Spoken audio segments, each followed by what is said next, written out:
Hello friends, welcome back. Today I will continue my discussion about persuasion. I started the discussion on this topic in my previous lecture as well. So, in this discussion I am going to talk about some other aspects of persuasion, where I will talk about how under what circumstances persuasion is effective, ineffective, what are the motivations or role of motivation that makes the strategy or of persuasion effective or ineffective, what are the factors where a person easily resist to change or resist to any kind of persuasion. So, let us continue with the cognitive approach to persuasion. Under what circumstances persuasion or the strategy of persuasion is effective.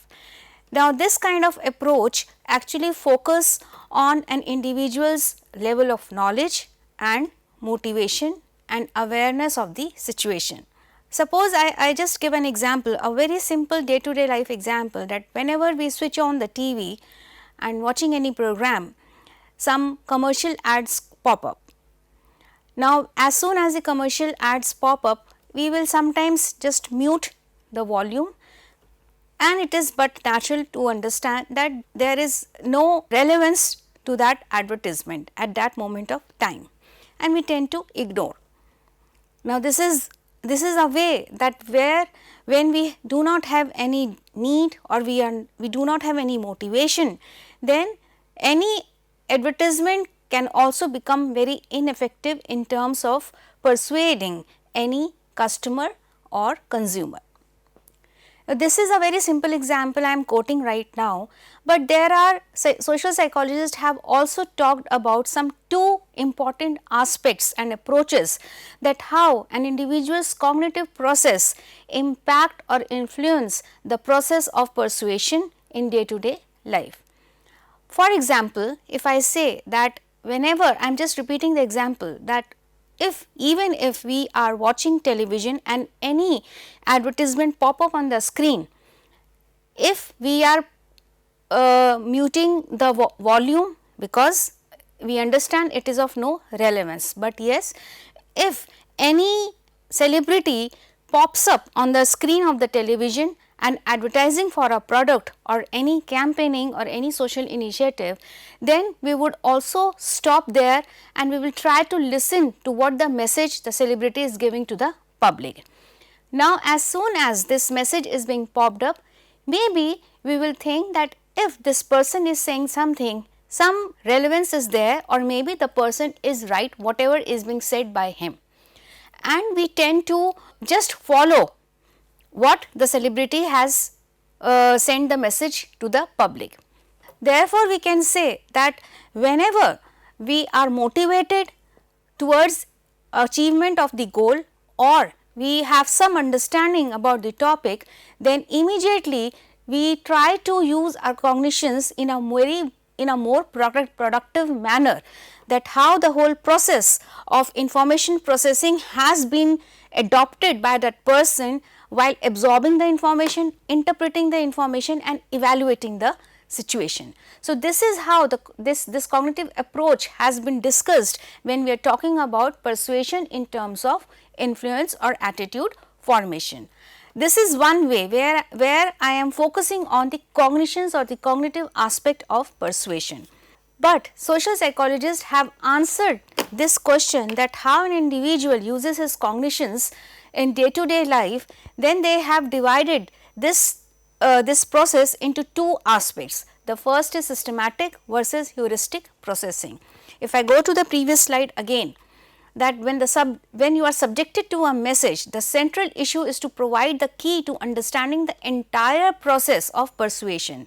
What are the motives of an individual, how the person will achieve his goal based on that information available, and what has been offered in the environment. When the person tries to evaluate, absorb each and every information, then how the person will try to get convinced from the situation. That means, what factors will convince the person to take any decision.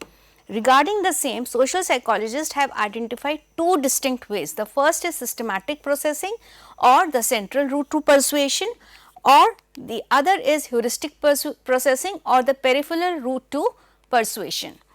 So, first let us discuss about systematic processing or the central route to persuasion. Now, this kind of information processing based on cognition involves careful consideration of message content and the ideas it contains. It talks about all the important and relevant information which is prevalent in the situation and how it requires maximum efforts to absorb and evaluate the information and then getting convinced by the message. Any person, any leader or any influential person who is conveying a message to us or to a particular group, then it has some impact, but that impact has to remain on an individual based on the motives of the person, the maximum information one has and how that information can be used in interpreting that message in a very rational manner. This is systematic processing or the central route to persuasion, that any message that is coming from the other end, how we are going to get convinced or we are going to accept that message based on our own level of understanding, that is knowledge, skill, ability, your ability to interpret, your ability to evaluate that information. This requires more time and this requires more efforts to interpret and evaluate. So, this is a very this requires lot of efforts and time to understand the available message based on the information one has. And the other is the heuristic processing or the peripheral route to persuasion. This is something that if any influential person has given a message to the public or to a group of people, then a person involves in mental shortcuts, that if an expert is giving some message, then it has to be trusted or it is very much correct. And this is how we do not use our logic, we do not use our efforts to interpret the information, and we are using mental shortcuts that if any celebrity or any influential person has given this message, then I can trust on that person. Or the other way to interpret the information is, and we are ready to be persuaded that if any information makes me feel good, then I am in favor of it.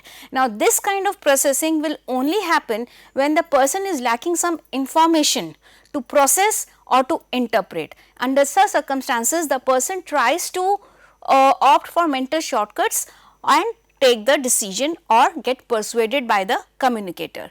Now, for example, another way can be a very generic understanding of people in day-to-day life, that whatever looks beautiful evokes a positive response and we are being persuaded. This is actually heuristic processing or the peripheral route to persuasion. So, this kind of processing requires less effort and allows us to react to persuasive messages in an automatic manner. There is no time that we are devoting in interpreting the information or message, and we are simply focusing on mental shortcuts. Even if anything that appears to be beautiful, if you have some knowledge, then we can interpret that information regarding the beauty of that product or situation, and we will try to be dissuaded or persuaded. But when we are focusing on mental shortcuts, then a simple understanding prevails that anything which looks beautiful can be trusted or it evokes positive response. So, these are the two types of cognitive approaches which social psychologists have identified in the process of persuasion, that is systematic and heuristic processing.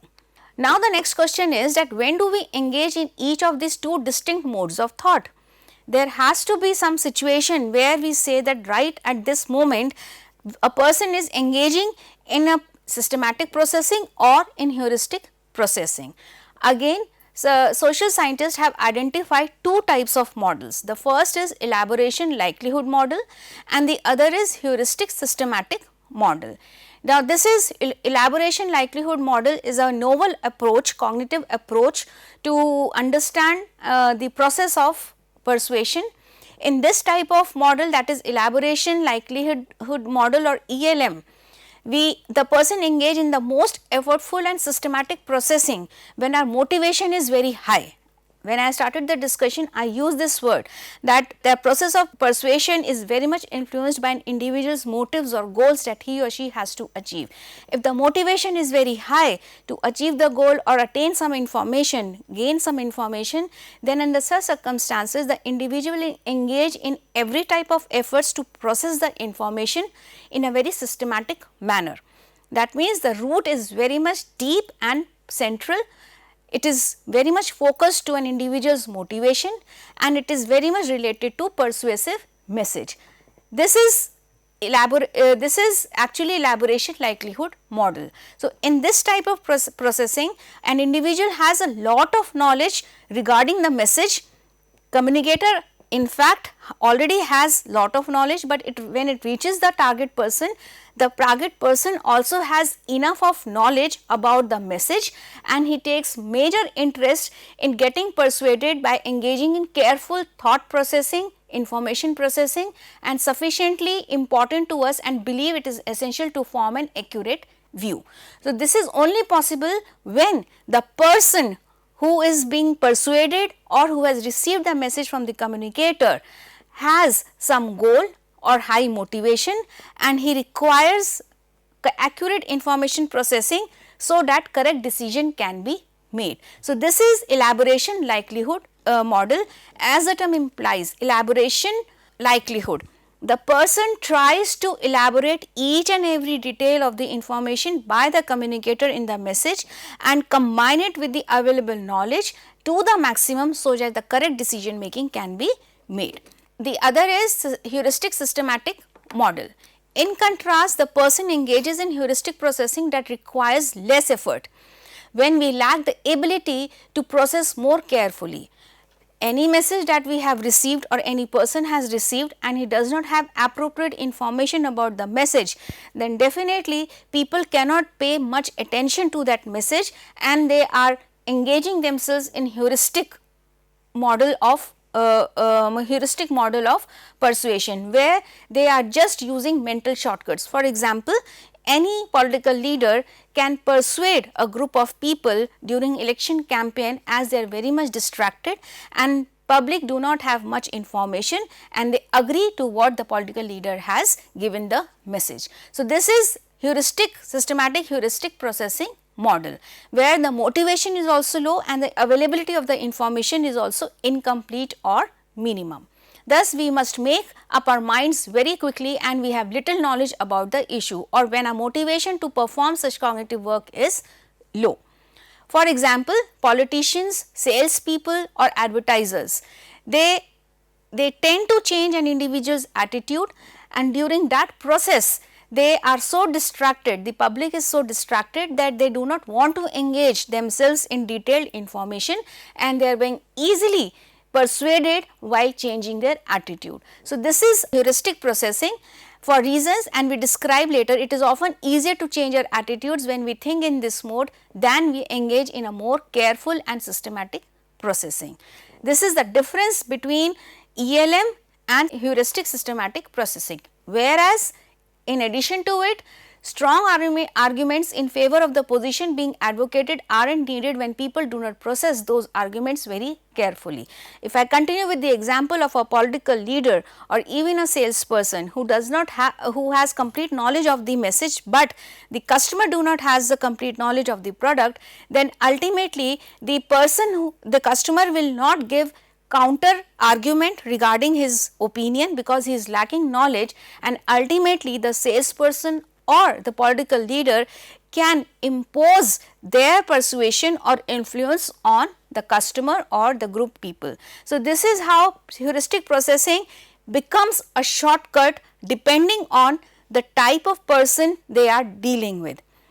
If it is political leader and public in mass, then definitely heuristic processing is more applicable rather than systematic or ELM model. So, this is the difference between ELM and systematic heuristic model about cognitive approaches to persuasion.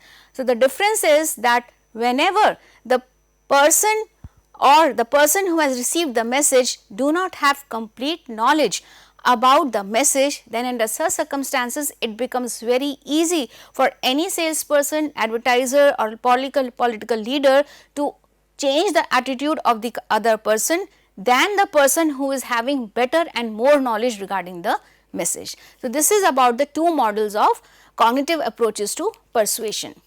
Further, the discovery of these two contrasting models processing, that is systematic versus heuristic, has provided an important key to understanding when and how persuasion occurs. Now, what are the situation factors that where these two types of models are also working? When persuasive messages are not interesting or relevant to individuals, the degree of persuasion they produce is not strongly influenced by the strength of the arguments. If I am not interested in any message, then the argument we give to the other person will not be that effective. That is but obvious. Rather, when such messages are highly relevant to individuals, however, they are much more successful in inducing persuasion when the arguments they contain are strong and convincing. If the message is relevant to us and the counter argument we make to the communicator, then the arguments are very strong and convincing at the same time. So, the idea is that whenever we are talking about systematic and versus heuristic, it all depends on the relevance of the message to an individual. It is not only motivation, but also relevance of the message to an individual. If the relevance is low to an individual, then the persuasion they produce is not strongly influenced by the strength of the arguments these messages contain. Since the message is not relevant to me, any argument that comes to me is not very convincing and we try to resist.